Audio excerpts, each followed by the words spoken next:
Good morning and welcome to the Raben Report. I'm your host, Elliot Raben, so get ready to get triggered.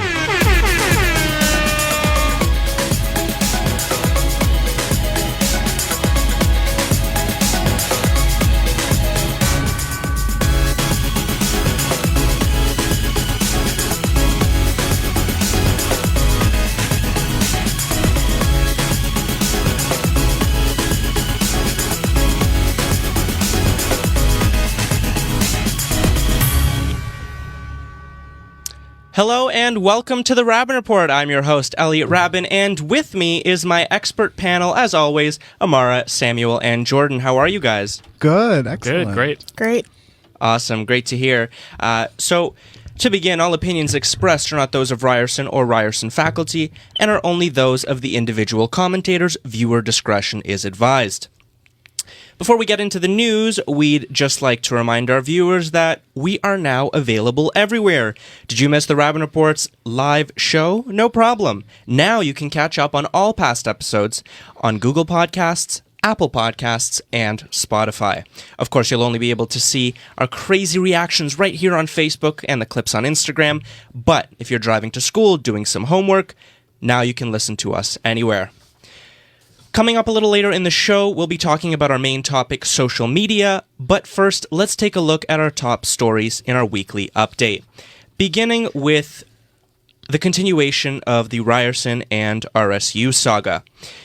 The RSU had their semi-annual general meeting where they were supposed to reveal their audit, which they didn't, and in effect, what we got instead was a 3-day strike and a couple other measures. Amara, what's your take? The RSU sucks. And I'm tired of them using our money for dumb things. And I think we really do need to, gut the whole thing and, start again because they're corrupt. And I'm just tired of it. I mean, yeah, there wasn't an actual audit, right? There was a forensic audit of the finances. Their explanation was they didn't have enough money, right? To investigate how much money was... They didn't have enough of our money to investigate how much of our money was spent inappropriately. Wonder what happened to that money. Wonder where it could have been. Maybe Uber's, Rec room. LCBO. Ram Ganesh's pocket. What? Debt consolidation. Maybe well, it's there. apparently, I think it was the Rhino Party or the Eye Opener, I'm not sure, but they posted pictures of the actual audit and the credit card statements, and then I went to look at it, and all of a sudden it disappeared. I don't know if it's still there, but all of a sudden it disappeared. But it did show LCBO, Rec Room, Shisha Bars, all that stuff. It's just unfathomable to me. So this 3-day strike, the strike is to fight for free education. And what was it? Is this the one they're coordinating with Fight Back in March? Yes. Yeah. But didn't they do something where they didn't have any services to show what would happen? Is that not what we're talking about? No. That was a 2-hour thing they did. Oh, a 2-hour? Yeah, it was it said 12 to 2 blackout. This is what happens when the RSU gone. What? I didn't notice. So. The RSU. I don't think there were any necessary changes that happened during those 2 hours. No, it doesn't seem like it. Self-important boobs. I think that student government is important, but it's obvious that there needs to be a lot more adult supervision. They're supposed to be adults. I know, but they're university students. They're not supervision. There needs to be oversight. People obviously. that don't have a direct interest in benefiting from the rules being broken. Yeah, exactly. Mm-hmm. It's just gross. I said it last week. Yes, you do mention they're adults, but they're still university students. None of them have, at least for as far as I know, none of them have experience handling this much money.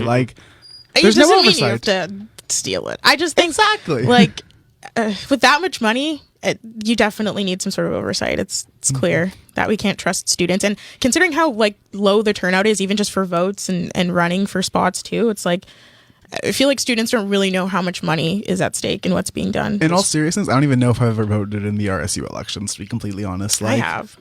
I voted for a guy I knew for a senator, but the RSU. I don't vote for. I voted for the slates, but I haven't voted for other things. I think it's also a lot of students on campus just don't feel that the RSU maybe not necessarily necessary, but doesn't affect them in campus. So they don't necessarily care how the results I turn mean, out. the blackout, until nobody there's noticed. until there's a huge scandal like this. Then suddenly everyone's talking about the RSU. Before all this stuff with Ram Ganesh happened, I have never heard any student talk about the RSU. Oh, even before that, it was a No, problem when they yeah. when they Six denounced Fest. Canada Day. Six Six Fest was a But that's what huge I'm saying. thing. I don't think so. I didn't hear anything about this. The Ram I heard Ganesh a stuff was lot the about first it. thing that I ever heard. It took a with the long time for people RSU. to get refunds, and then there was issues with like money being transferred to personal bank accounts. I heard a The lot about denouncement that. of Canada Day and the whole debacle was in national news.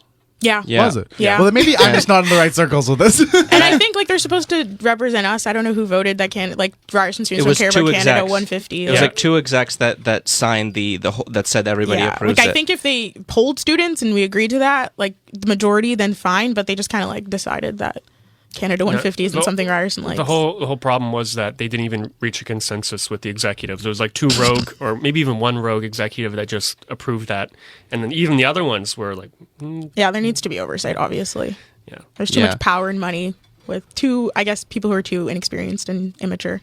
And I have to say, I'm pretty proud of myself for one thing, because when they posted that Canada Day thing, I commented on the post and I got like 700 likes for telling the RSU to shut up. So I remember. you remember that? No, I remember commenting things like that, and people, everyone yeah. was mad. Probably one of my Yeah, I prouder think moments. hating the RSU is one thing that can like unite Ryerson students across political spectrums and ages and races and all of that stuff. Like everyone hates the RSU No matter unless what- you work yeah. for them. As No matter what evidenced you by the believe. show. Yeah, like I can't imagine like going to bat for the RSU. No matter Yeah. what you Something like believe, we believe you hate the RSU. Yeah, exactly.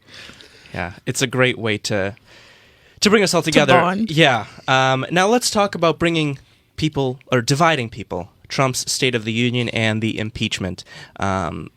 So he had his State of the Union on Tuesday night. I Yes, don't Tuesday night, and there were a lot of things to take away from that. What's your take? I think Mitt Romney was surprising. He voted to impeach Trump, so that was cool. I don't think anyone was surprised by the impeachment vote. It went kind of along party lines, which is what we expected. As far as the State of the Union, like I said before we started filming, I think it's pretty disgusting that Rush Limbaugh is on the same list as Rosa Parks. Like the Presidential Medal of Freedom is the highest honor a civilian can get, and he hasn't done anything to deserve it. So I think that's pretty disgusting. Sam?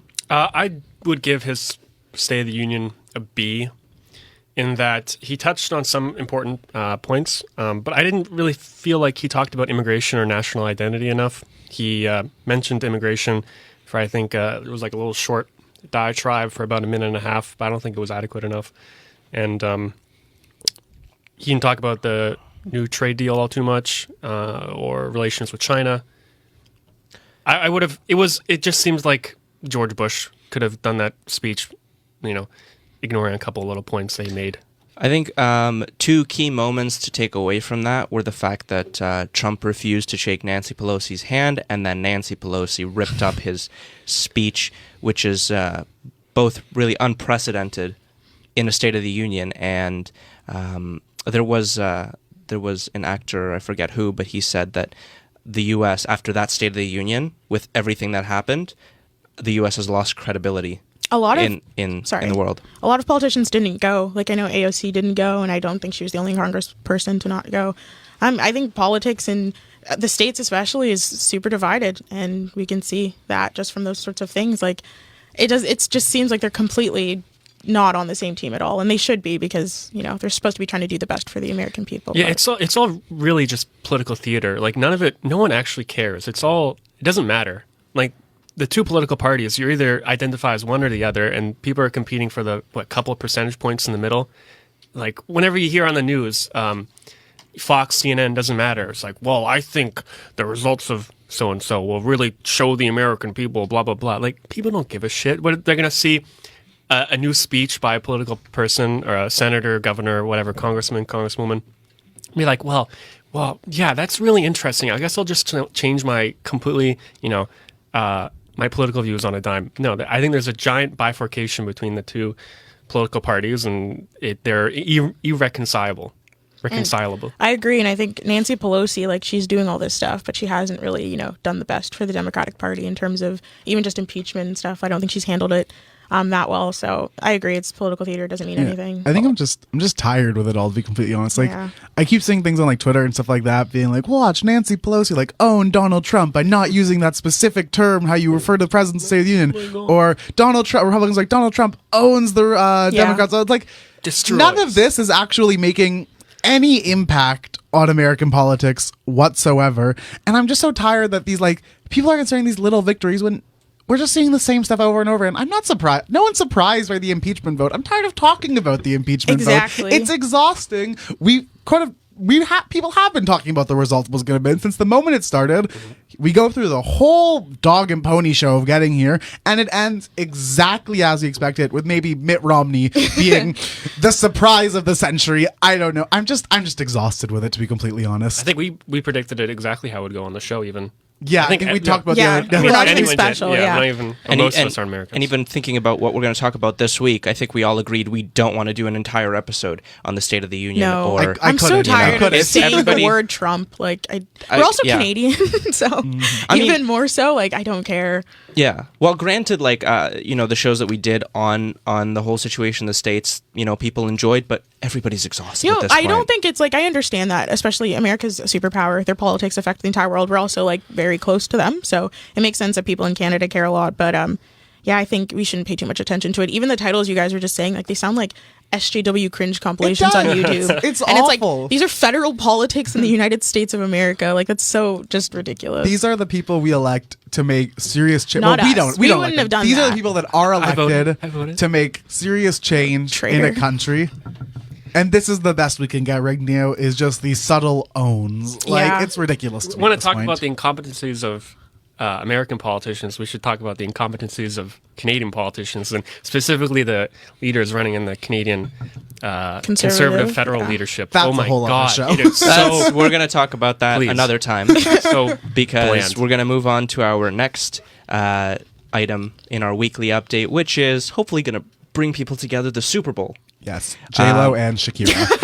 I knew you were going to say that. Yeah.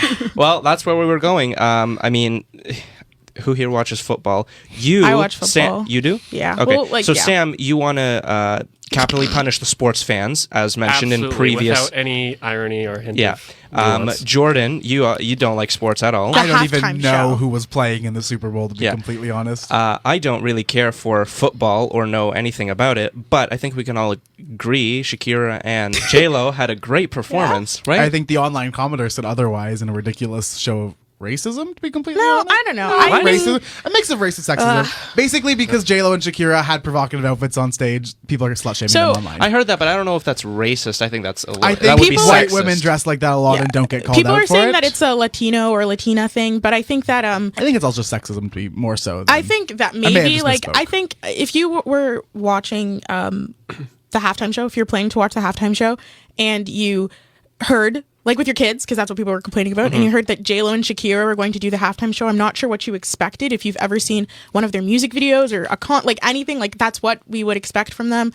Also, Adam Levine was like shirtless and on the ground for a lot Yeah, of last and year's no one halftime says show. anything. But That's my I think, point. yeah, yeah. and I don't know how many people are actually mad about it. I haven't really met anyone in real life that's upset about it. I think it's mostly just like eggs on Twitter. So The other controversy that took place was a lot of people on the right were very angry with Beyonce and Jay-Z for not standing during the national anthem, and everybody took that as a sign of protest. But Jay-Z actually clarified that, and he said there was absolutely nothing political. We just literally were taking in Demi Lovato's performance. We didn't even realize that we didn't stand, and we wouldn't do that with Ivy there, to put her in the middle of all this. So I think that's a something very different. classy response. yeah, I don't really want to rehash the whole like Colin Kaepernick kneeling argument. So I also feel like if it was a political protest, they're celebrities. They would have milked that. They would have. Yeah. They would have made a huge statement online about why they didn't stand. It's Jay-Z. Beyonce, Beyonce. maybe no, but Beyonce we love. Jay-Z's not the brightest bulb in the bunch. He could have just forgotten, is what I'm saying. It's not Yeah. that unreasonable to assume he may have just literally was so captivated by Demi Lovato's national anthem Well, they were that he both- forgot to stand. Like they she- were both talking about her together. Like it wasn't just like Jay-Z. They were admiring it she together. did do the halftime show, Beyonce, a couple years ago, and sorry. it was very political. Her halftime show, she Yeah. made a lot of political statements. So like again, like Jay-Z and Beyonce are like billionaires, and they're not afraid of political statements. So I would believe them because Yeah. it's not like they haven't made them in the past. They weren't going to do this and then be like, oh, no, not political if it was political. Yeah, and I think them saying they wouldn't do that with their kid there is, I think kids are used politically too much. So I think that's a good thing. Yeah, I agree. Yeah. Well, now it's time for our main subject, social media.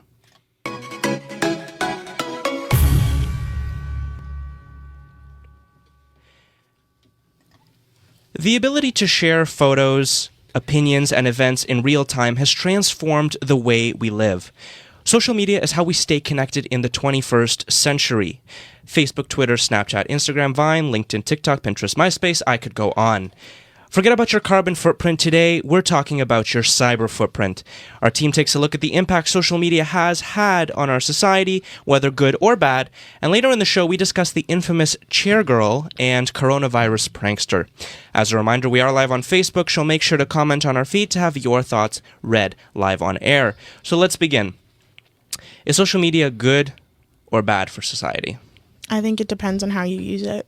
I feel like that's asking if, alcohol is good or bad, or coffee is good or bad. Like, there are a lot of things that you can use inappropriately and then they're bad for you. And there's a lot of things that people can use in moderation and decide for themselves and how they use them well. So I think it depends. I don't think it's either or.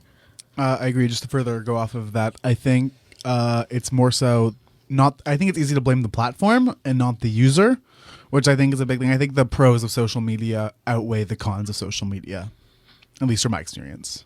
Okay. And Sam? I would say generally bad, but I can understand the benefits people would have from it, and I have experienced myself. So let's talk about that. Why do you see it's bad, and why do you guys, or Jordan, you more so see it as positive? So why do you guys feel that way? Do you want me to start, or do you want to start?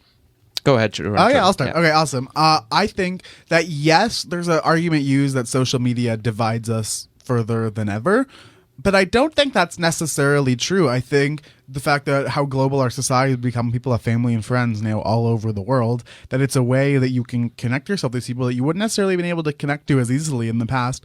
And yes, a message or something like that is not the same as a face-to-face conversation, but I think the guise of social media is not to replace human interaction, but rather to enhance it in a way that if you have a friend that you don't see in a while and you start messaging them a lot on social media, I think you're actually more likely to now want to reconnect with that person, wanting to go out and see them, as opposed to if you only ever saw them like once in a while at a quick event or something when it was time to.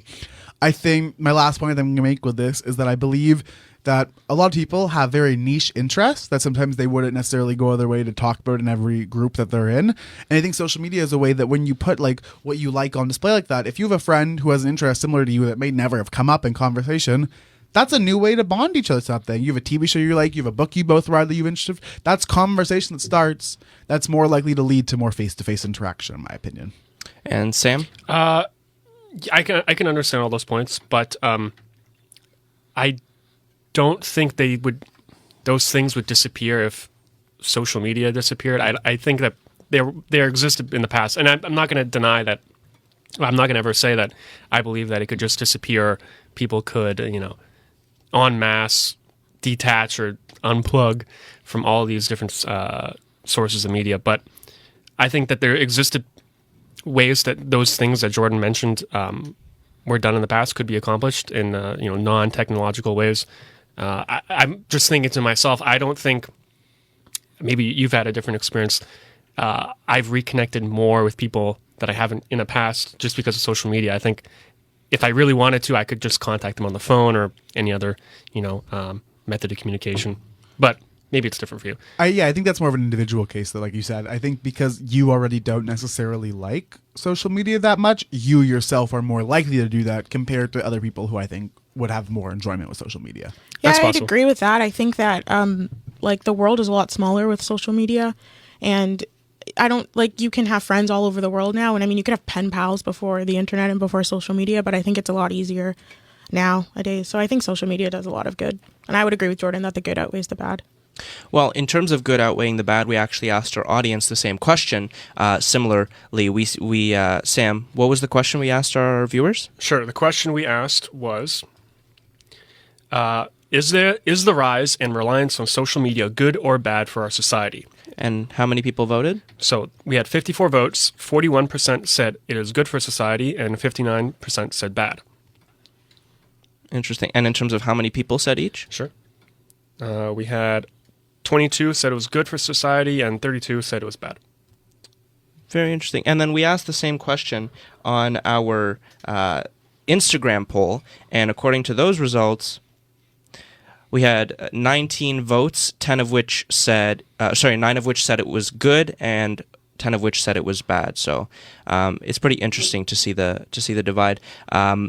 What do you guys think? I think it's really funny that people used social media to vote that social media was bad. I just think that's like pretty interesting. Like if you're on Instagram voting, you're on Instagram, scrolling through stories most likely. It's pretty interesting. I haven't even thought about that. But yeah, I think that it's kind of, just an extra, like you can't separate it from society nowadays. And yeah, I think, like I said, it's interesting that like young people on social media voted against social media. Now, I actually had somebody message us on Instagram, and they felt that the question was a little biased. What did you guys think? Because the word reliance, they said, has a negative connotation. It definitely does. You think so? Because I didn't. Yeah. When I thought of the question, I didn't think of reliance as negative, because you could rely on things like Your car. insulin, like they're good, right? You know what I mean? I don't think relying on Insulin. insulin. It was like demonizing diabetics. I see the point he's making. Yeah, it's one of those things I didn't necessarily consider until it was brought up, and now that it's mentioned, I understand where they're coming from. Yeah, For I example, I feel like if the question was more worded, "Do you enjoy social media?" with maybe a more positive connotation, it might have changed the result necessarily. I think, especially with the question related to social media, one of the things social media is known for is how intricate the wording can sometimes make a message come across. So I think it's actually very interesting, that the wording of our message changed the way the results may have come across. You know how we can do that? We can solve that. We can entrust the federal government to give out licenses appropriately for media companies. I'm pretty sure like they walked Facebook. that back. They did almost immediately. I think that the word reliant, like, of course, like the definition of reliant just means like to rely on something, but people usually use reliant in a negative way. Like people usually say you're reliant on like your phone or alcohol or something like that. So I think you can be reliant on things that are good, like your family or insulin, if you need that to not die. But I don't think people usually, like, you would never like tell a diabetic that they were reliant on insulin, Like, I feel like you use that word negatively. So I understand what they're saying. I think it does have a negative connotation. But you also understand like where the other side comes from, like why it didn't. Yeah, I don't think he meant to like bias the results Mm-hmm. against social media, but I could see how that happened. Do you know you ever watch Mr. Bean? You know the 3-wheeled car in Mr. Bean? I think so. I do. Yeah. I'm so confused where you're going with It's this. called the Raben Reliant. So just repeating that over and over, take that little neuron in the back of my head. Just, Bit of nostalgia there. yeah. Mr. Bean. He was a good character. I never watched Mr. Bean. He was good. It's one of those things. It was always playing like the dentist office. You know what I mean? There'd be like a little TV in the corner with no sound to be running around. That might be just an individual experience I had. Maybe that's just your dentist. Clearly, no one else is being like, yes, of course, the Mr. Bean dentist. Like, everyone, that might have been an individual experience. Well, yeah, clearly, because I've never had that. I was just processing that. I've never had that situation with a dentist. They just have the Stingray like Going to the channel playing on wrong with like The dentist. music. Stingray channel? Like it's the Stingray. They have different just music playing like old timey. I think all I think dentists' we all- offices are very different, obviously. Or maybe Jordan and I are just anomalies. We have some great dentists. I enjoy my Mr. Bean dentist experience. I too enjoy my dentist's experience. They fixed a toothache, so that was good. But in terms of the enjoyment of social media, you mentioned that being a question. Sam, you don't necessarily enjoy social media. Do you, Jordan and Amara, enjoy social media? I think Yes. you can. Sorry. Do No, wanna you go. My answer was yes. You clearly had a more thought out point to go. So I think you curate what you see on social media. You decide what who you follow and what their posts are and what you see. So I think if you're not enjoying social media, like you don't have to use Instagram, especially, and stuff like that. So you can just not, but also like maybe follow people that you like the content that they post. Like don't follow people that piss you off, I think things like Twitter, I've heard people talk about making sure to follow, like, if you're politically inclined, people who don't believe the same things that you do. But like if you're like having anxiety and stress from like seeing like, I don't know, like Ben Shapiro tweets on your timeline, unfollow him, it's completely up to you what your social media looks like. So I think if you don't enjoy social media, it's probably a lot to do with you. Now, you bring up a point about the need for social media. Some jobs require you to have social media. For example, this show would not be in existence if it weren't for social media. Exactly. So we need Facebook, we need Instagram to share. And the internet, usually for Yeah. any sort of evidence we want for anything. I mean, like that's why I think you can't say that it's completely bad because it's used for a lot of good things, I think. Yeah, I bring that up because you mentioned that you don't necessarily have to have it, but again, some jobs require you to have it. So, Sam, what do you think about that? With some jobs, some positions requiring you to have social media, how do you react to that? Definitely the show and me being a part of the show is one of the things I weigh when I decide, do I want to continue having social media? I know I would like to get rid of it as soon as I could, but I enjoy, posting and sharing on Facebook and Instagram about the Raben Report. And like the groups I'm involved with on campus require it to a certain degree. But I think once I'm not a part of those groups or this, I would definitely, in the far future, Ouch. once we've accomplished everything we want to do, I feel like I'm on social media because I have to be, not that I desire to be. And if the circumstances were different, I would much rather be off of it. Yeah, I think if you don't like social media, you're going to have to weigh your, likes and dislikes. And if you really, really hate social media, then maybe you can't have a job that requires you to have social media. Do you think that would be? Do you think having a large cyber footprint or a lot of social media or being on social media is something that employers now look for? I don't know. I think it depends on the job because I know a lot of people are like worried about their social media, especially people our age. Like I got Twitter when I was 13. I have no idea what I tweeted at 13. I've posted some asinine garbage when I feel like that I don't know if like employers look for that, but I know people are definitely a little suspicious of people that have like no social media and no internet footprint at all. I think I would be suspicious of meeting somebody who like doesn't have a phone. That's fair, Jordan. I do think like it could be seen as sometimes problematic that when employers or stuff like that are looking at your social media. However, I think we can also specify what they're looking for necessarily. For example, almost everyone has some photos of them partying or drinking or something like that. No employer is going to really look at that, depending on the job at least, like in most cases won't look at that and think that's damning evidence against hiring someone. Yeah. I think they're more so looking at types of whether tweets or posts, stuff like that express behavior that would make you unfit to work with some people. For example, if you are working with a very diverse office setting and you have shown a bunch of racist tweets, that is a case where I think looking at your social media shows that you will not fit in this work environment. But I don't think it's necessarily analyzed how most people assume social media is analyzed when looking at a job application. Sorry, I just think that I think people are just going to have to be more aware of the fact that we're all going to have social media footprints. Like now, like again, we're all like in our early 20s. All of us have had social media. I don't know about you, Samuel, but like most people have had social media for at least a decade now. And it's just like in politics and stuff, like I think it's just going to have to be a fact. Like there are going to be pictures of people from when they were like 11 doing dumb shit because that's what 11-year-olds do. And I think it's just, we're all human and and I think also like the time, if you were 13 and you tweeted a racist bad joke, like I would hope that people could, realize that you're probably not who you were at 13 at like 35. Now, there's two things I want to talk about that you touched upon.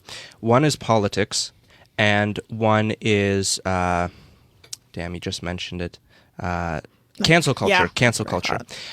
So, Jordan, you mentioned that sometimes people can tweet racist things, sexist things, and they shouldn't be considered for a job potentially.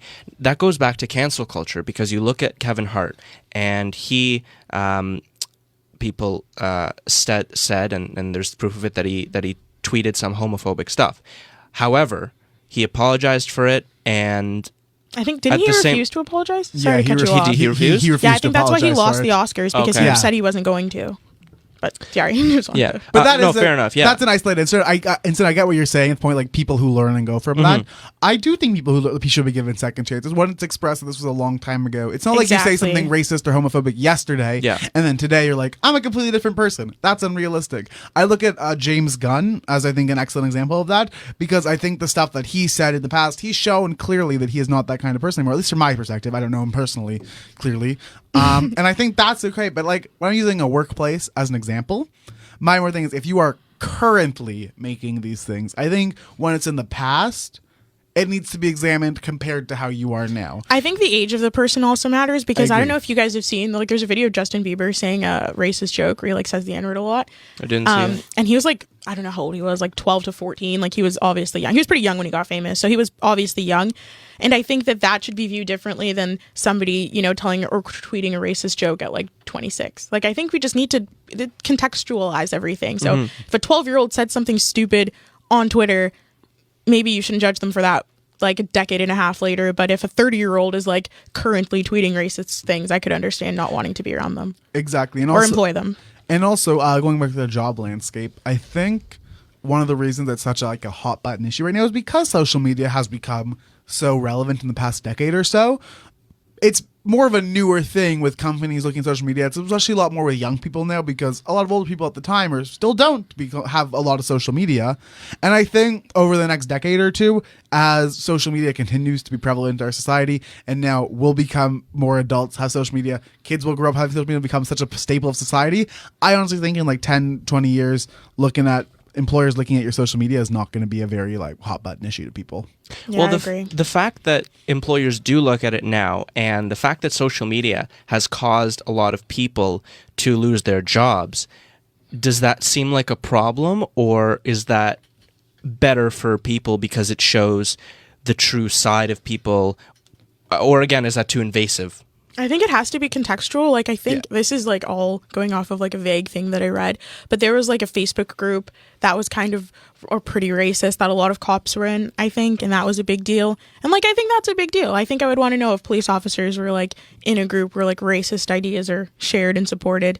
But I think it has to be, again, like contextualized. I think an employer that fired somebody because they tweeted the N-word at 11 is not like, that's stupid, obviously, but I think it all has to be contextualized. I think it's hard to, don't be racist. That's the end of the day. That's what I think. If you're dumb enough not to be able to hide your digital footprint to the average, layman employer or whatever, you kind of deserve it. I mean, True. it's really easy to. And the employers are not usually like technologically savvy. No, it's some Usually like old people. 40-year-old woman in the HR department that has a list of people to look through. It's like and- Googling. Karen. Yeah, Karen. Let me type Karen. this name in the Facebook. Oh my God, your drugs and your alcohol. I don't want that. Yeah, like most people can hide their Facebook to people who aren't Yeah. friends with them, Yeah, and it's you don't easy. see. And also, like people don't generally use Facebook anymore. Like socially, like people don't really post. Like they're not going to post your party pics on Facebook. And then there's things like Finsta's where people have like other Instagrams and stuff. So I think that's a good point. I think we're also pretty good at hiding our shameful social media stuff. Well, we're going to hold on to the politics side that I wanted to mention, but now, Sam, you brought up a point about drugs, and we actually have a comment from Daniel that said, talk about how people use social media to buy drugs. Jordan, you're raising your hand. Hi, my name is Jordan Pines, and I've used social media to buy drugs. Let's talk about it.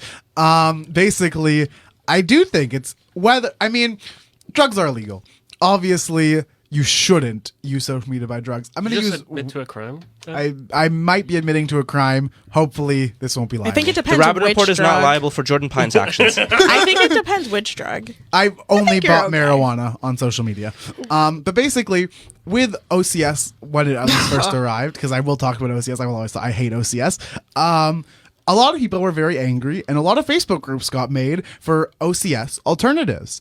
And I believe that was a way of almost bringing people together in a way, in their own form of political protest. A effective one? No. Well, there's like apps and stuff where you can find dispensaries. I don't know if I should say the name, but it's pretty obvious. Weed Maps, Yes, look it Weed up. Maps. It's free on the App Where Store. you can like find. We don't endorse it, but we don't not endorse it. I just The Raben Report does not endorse any think drug. well, legal dispensaries are on that one too. It's not just illegal ones, but I a think mix. that social media also provides people platforms to do what they want to do, and I think we don't have to get into the conversation about marijuana, but the government really did not do that well, and people obviously didn't like it, and that's why if the government priced their weed well and it was better or even comparable to the black market, people wouldn't use social media to buy drugs, to buy weed. And to use an example, say theoretically weed was legalized in Canada in the 1980s before social media and stuff like that, and OCS had worked the exact same way in a bad manner. I don't think people would have found an alternative. They wouldn't have had. I think they would have. I don't think they would have found as quick an alternative. I think especially in the 80s, I think people who Okay. smoked probably had like a. that's a gag. bad time period that I just chose randomly. Any recent time period before social media was sort of what I was trying to use. I think that he would just be like, that sucks. All the dispensaries are closed. We can't do anything. Social media gave people a platform, and it doesn't have to be just for drugs. Facebook Marketplace is a great way for people to buy and sell different, whether it's homes, whether it's apartments, clothes, food, whatever. That is basically a social media store that has come up to replace or Kijiji, Craigslist. There's a whole bunch of them. drugs. Just an example, but social media can be used to buy or sell a lot of things. anything. Like, it's a good thing. It's your own store from your own home. It's basically Amazon.ca, but a little less formal. Interesting. That's Amazon.ca, but less formal. That's an interesting thought to be left on. I'm going to remember that, Jordan. That's what. Well, I'm just processing that. Sam, you've been awfully quiet. What's your take on using social media to buy drugs? I wouldn't want to buy drugs off social media or on it, so it's a bad idea probably. Do you think that, and this is a question to all of you, do you think that the ability to buy drugs over social media opens up the door for minors to purchase drugs and start using earlier? Because you can use social media as a minor, you just put in a fake age. Yeah, but you can't buy, like, if we're going to talk about weed, which I think is what we're talking about, Yeah. you can't, like, I don't think you're talking about, like, meth or anything. If Never you're seen meth on Facebook. Yeah, if you're have. going to buy Gotta go to weed, You have, Instagram for that. hold on, you who are have? you friends with? I've seen posts shared about, well, it wasn't someone selling it, but Yeah. I've seen people share a public post about a woman. Yeah. Oh, No sorry. one's selling That's meth what on I meant, Facebook yeah. Marketplace. I'm sure, honestly, though, Maybe the dark web. I think people are coy enough to use, That's code true. words or whatever. But then again, those type of people that are using that level of, They're going to find it. yeah, but the people that are using that type of, I guess, security, they wouldn't probably use Facebook. I'm sure there's websites and. But to cetera. answer, I think that's true. But to answer your question, no. To even like to purchase anything, you're going to have to show ID. So I mean, you could probably have a fake, but that's the same thing as being able to walk into the LCBO and buy alcohol with a fake ID or get into a bar or club. But it wouldn't. I wouldn't think it would be easier. Does it facilitate it? Maybe. I Without it, would it not exist? No. I actually think that they make it very hard. Like, I think the black market, at least from my experience with it, has a lot of ethical standards with how they at least sell weed online. Whenever I bought it, you have to show them your ID immediately for obviously sure you're not a cop, but also make sure they have your age.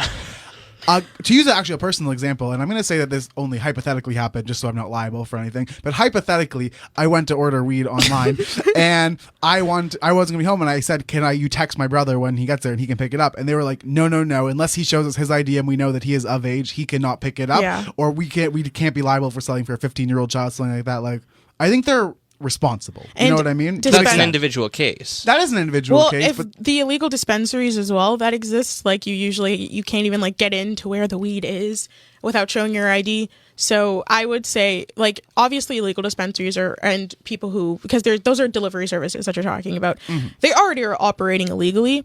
Marijuana is not illegal, which I guess is why it's not as like, big of a deal. Yeah. But they're not allowed to sell without a license.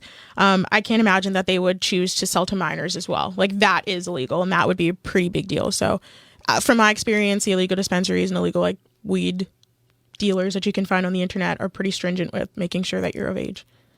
So you would say that social media doesn't really have an effect on minors getting things that aren't meant for minors necessarily? I wouldn't say a huge effect. I think that, before social media, kids were smoking weed and drinking and, I mean, now like juuling and stuff. And I think that they would still do that.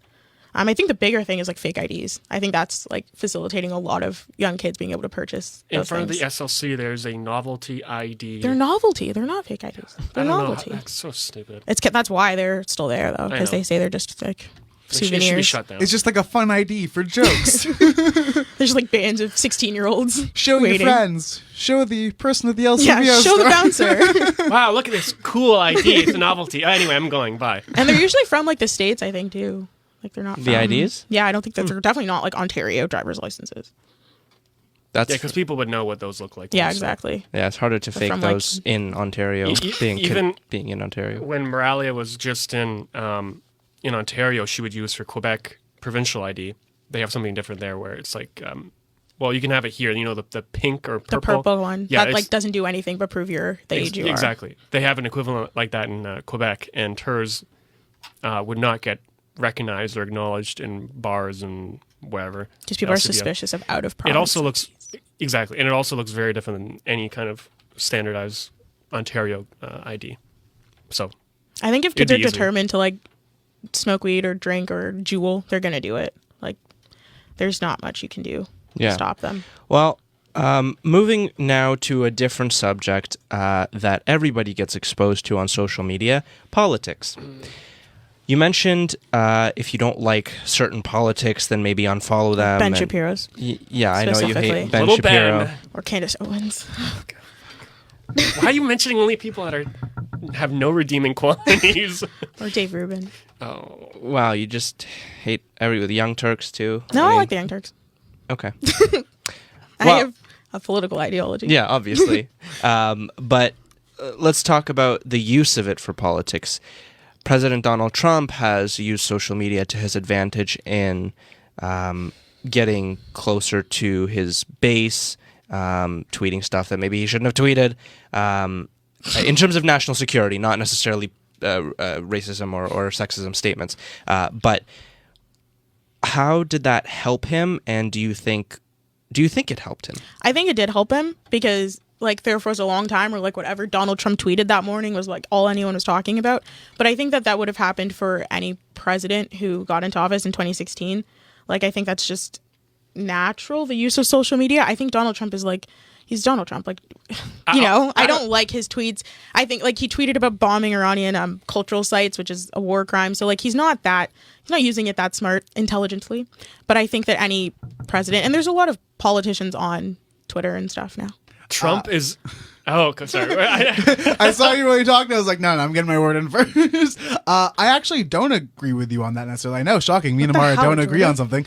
I don't think it. I mean, I do agree with you on something that like Twitter's like that stuff's gonna happen. It's gonna be hot button news. I don't think any president in 2016 would have had the same use of it that Donald Trump did. I actually think. While I don't like him, he was a pioneer in that sense. Yeah. But I don't know how if it's social fair media- to attribute that to him. I think it was just the time. I think you have to be completely honest. I think if Hillary had been elected, I think if Hillary had been elected, we would have had pretty standard like tweets and stuff like Yeah, that in the past that's true. of just like a few photo ops, a couple of news outlets that But have I been think approved by that a gets team. into like political discussions because I think part of the reason Hillary didn't beat him is because she's such a politician and he so wasn't. And I think somebody like the newer Democratic candidates who are competing now, I think they would have been a little bit more personable on social media. I think Hillary Clinton's loss kind of showed people that you're going to have to connect with people on social media nowadays in order to win politically. Just chilling in Cedar Rapids. That's terrible. Trump actually, I will push back and say that any political candidate or president would have been as prolific as he was. I remember, I think they've since been deleted, but when he first announced his presidency, I went to go look at his videos. Or his candidacy, do you mean? Like when he said he was running? Yes, Okay. sorry. And he has videos, or he had videos on his YouTube channel, and I believe more so his Also his Facebook YouTube group. channel. Yeah, it was his Facebook group, his official page. But he had videos from I think at least a decade ago that had couple thousand views, and it was just him ranting about like his reaction to a certain news piece. Like he was very outspoken, I guess, about Obama, even in the beginning of his presidency. Well- That was 2008, 2009. I know we're going to go, but I'm just saying that he has always had this. Where am I going to go? The birther thing. with No. Trump? Oh, okay. I think he's just always had this kind of understanding about the power of social media. And I hope those videos are still online because some of them are hilarious. It's like, and the comments are like from 8 years ago. It's just in context. It's hilarious. Yeah. It's I he's think- he's definitely used social media to his advantage. Absolutely. But he's always with used all media. But social media specific. No, you can't go anywhere without. Donald Trump is pretty much synonymous with Twitter at this point. I would disagree with that. I think it's a sadly would giant agree with bull. that. It's You- a giant you would. bull. I I'm not disagree happy with about that. it, but I Yeah. agree with it. I disagree with that like 250%. I was just going to say with the Donald Trump stuff, this is kind of off topic, but he did take out like a full page ad. I think it was in the New York Times calling for the death penalty for the Central Park Five when all that stuff was going on. So I feel like he's always used media to his advantage. He's definitely used. Obviously, I'm not too well informed on the history of his use of media, but at least least during his time of Obama's presidency and his presidency, his use of Twitter has generally bolstered him to the top because, it makes people feel that he's being direct to them. Whether he's telling the truth or not, it makes people feel like he's talking to them. And that's what people wanted. How personable it can be, especially with non-establishment, you could attribute that to Trump or Bernie, I guess. Trump is the embodiment of the establishment. Okay, that's why. Okay, I don't even want to get into that. But I guess any non-establishment figure or politician, world leader, they stand to benefit from using social media in the sense that they don't have to go through traditional media avenues to have their voices heard. I think that's a good benefit. That's a benefit towards the public's ability to discern what politicians actually mean without the contortion that traditional media would give. And I agree. And I think Hillary Clinton's inability to successfully use social media, like I said, played a really big role because she just seemed so cold and distant and so much and big thing was Donald Trump's not a politician, which I don't know how that was an advertisement for him to get a job in politics, but when people say politician, they have that idea of a cold, detached person who just lies to get what they want. And I think she kind of proved that by not being able to take a Twitter video that didn't seem like an alien did it. I also think one of the big differences between getting political information off of Twitter, Instagram, or Facebook as compared to actual news sources on TV, the difference is you don't just get the information, you also get the public reaction to it instantly. For someone who's not very informed and doesn't have strong political opinions, I would say they get less of their opinion from the actual tweet by the politician and more so by the comments and reactions by people, and generally will go with what they think is the mass public opinion. If they don't really have a take on an issue and they see a lot of positive reactions, they might think it's a positive take. I think that's a very strong factor with social media as compared to any other news sources. I think any kind of news source communicates an opinion. I'm thinking specifically Canadian news outlets. I'm immediately thinking of the CBC. They are very explicit in the way they provide you an opinion. Differently, maybe. I think it's a the comments on social media might, but I think to say that social media alone provides an opinion that other sources of news would not. I think that. I think it lets you see public opinion easier. I think when someone tweets something and you see the replies coming in instantly, it lets you know what people are actually saying. And I think there's a difference between people seeing the opinions of people in a newsroom who you already assume have some sort of bias because that's their job. They're delivering a message in one way or another, as opposed to people online, which is a different sort of public reaction because that you look at as the true public. Now, Amara, you just mentioned seeing tweets and what people think right away, and that's where we're going to go to our last area of the discussion, which is the infamous chair girl Marcella Zoya, who threw a chair off a balcony onto the gardener, as well as the coronavirus faker James Potok, who faked coronavirus on a WestJet flight to Jamaica for clout, to promote himself, clout as the kids would say. With that mentality and being able to see what people think right away, they used social media to try and get attention. Do you think that the environment we have about social media has fostered that desire, that they knew that they would get attention for what they're doing? I don't think it's necessarily social media. I think people like attention, and I think people have always liked attention, and there's always been people.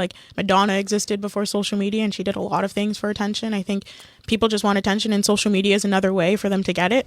I think people knew her as Chair Girl. I didn't know her name until just now. I think they're more infamous than famous, and maybe that's no publicity is bad publicity.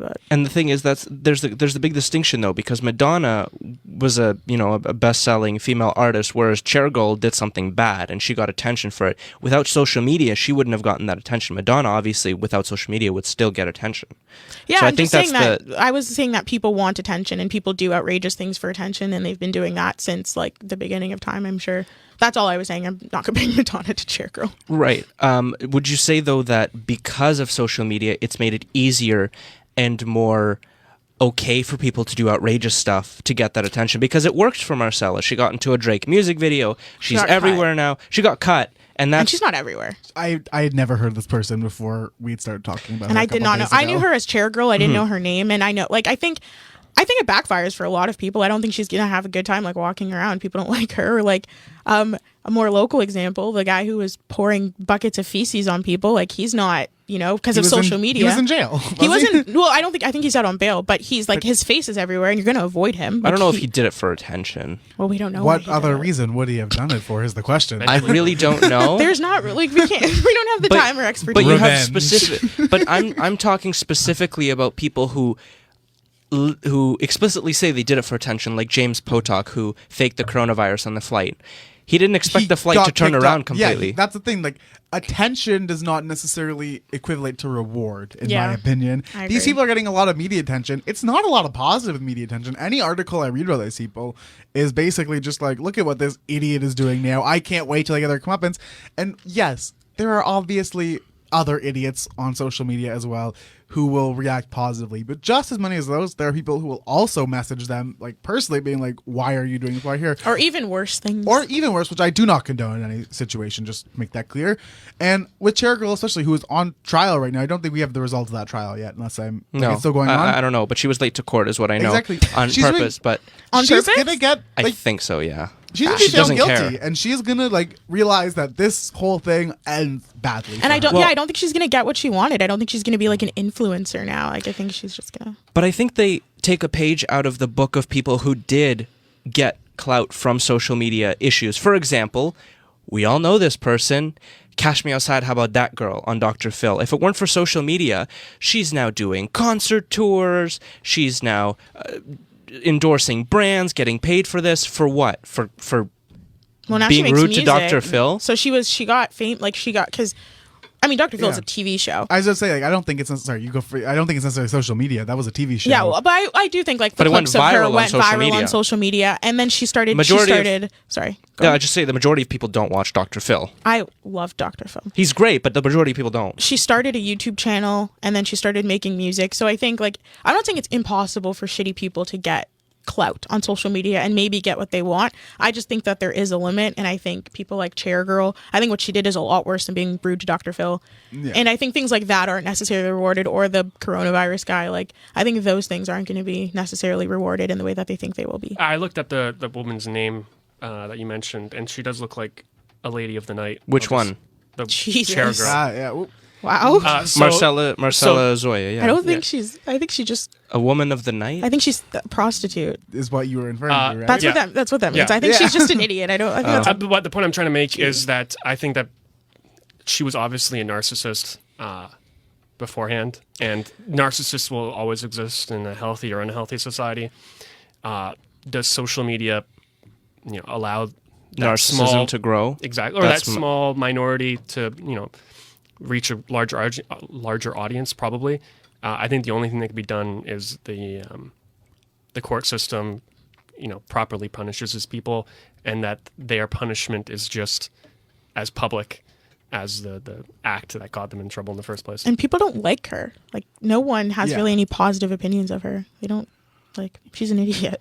Yeah, I think I don't think anyone likes her, but the coronavirus faker, that's just so stupid. He should have to pay the fine, whatever that is, and then reimburse everyone else's ticket, because that's just stupid. Well, to end the show on a prospective note, what do you guys think the future of social media is, very quickly? Jordan. I think it's going to remain a large part of our life, if not get even larger as time goes on. I think most elements of life are adding digital elements in any ways, whether it's what you eat, you have Weight Watchers, how you talk to people, you have social media, you have news sites. Everything has their own app. Everything has their own social media platform these days. I can't see it going away anytime soon. I think the responsibility falls on the user, not the platform. And to blame all social media for all problems on social media is ridiculous, because people would send hate to each other in the mail if they couldn't do it online. People say mean things to each other in real life. Just because there's an added layer of anonymity on the internet, I don't think that changes who people are. Yeah, I agree. I don't think we should pretend that like social media, there's no drawbacks to it, but I think it's here to stay.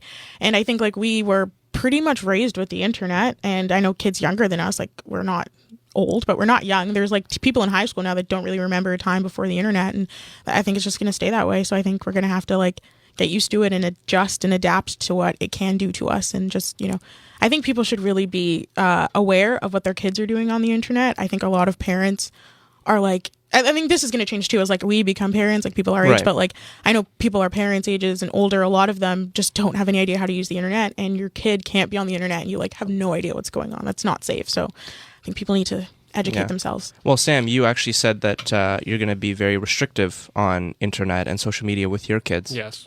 Could tell us about that. Yeah, I recognize that social media is here to stay, but I want no part of it, and I would not allow my children, as long as they're children, not to be involved in social media. And I wouldn't be using it around them anyway, because I know how harmful it is.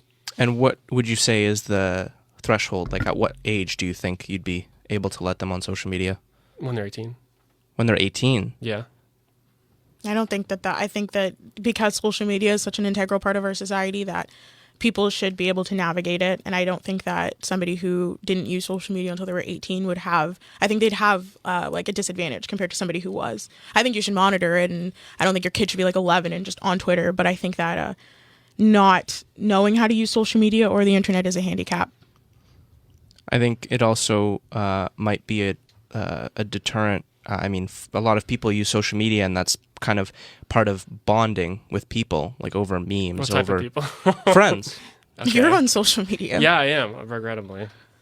Yeah, well, I mean, you're obviously there for a reason. Jordan, what's your take on if you do have kids, for example, are you going to limit their social media to what point? I don't think I'm gonna have a kid. That's a whole other discussion for another day. But I do think I work with a lot of kids these days because I work at summer camp. I teach so many little kids, and they have a lot of experience with social media. Some like 8 and 9-year-olds know more about it than I do, and that I think is a worrying thought. I do agree with what Amara said. I don't think restricting it completely is a healthy way in this modern age to deal with it. However, as a parent or an adult who has more life experience than a younger child, you need to realize that they are going to get exposed to a whole world of things, some good and some really not good. And I think as a parent, it's important to have open communication lines with your kid to let them know that we're going to give you some freedom on this, because if we follow every website you watch, go to everything you see, they're not going to trust their parents, and you're going to hide more things from them. I think it's important for parents to have open conversations with their kids to say, you're going to see some stuff on social media that may confuse you, may make you worried. You can always come to me to discuss it. And I think that's the most important thing, is to have open, healthy communication.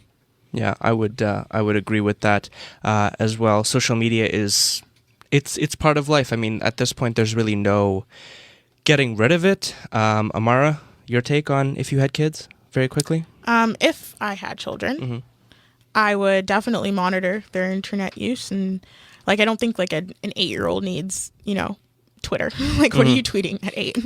Not like anyone tweets anything like super valuable, but still, I would monitor it. And like, I think, like Jordan said, I think just in general, like if we're gonna talk about like parenting, I think you should have an open dialogue with your kids about almost anything, and just be there and be aware of what they're doing. So I wouldn't restrict my kids until they were like 18, but I would definitely, like, 10-year-old doesn't really need Instagram.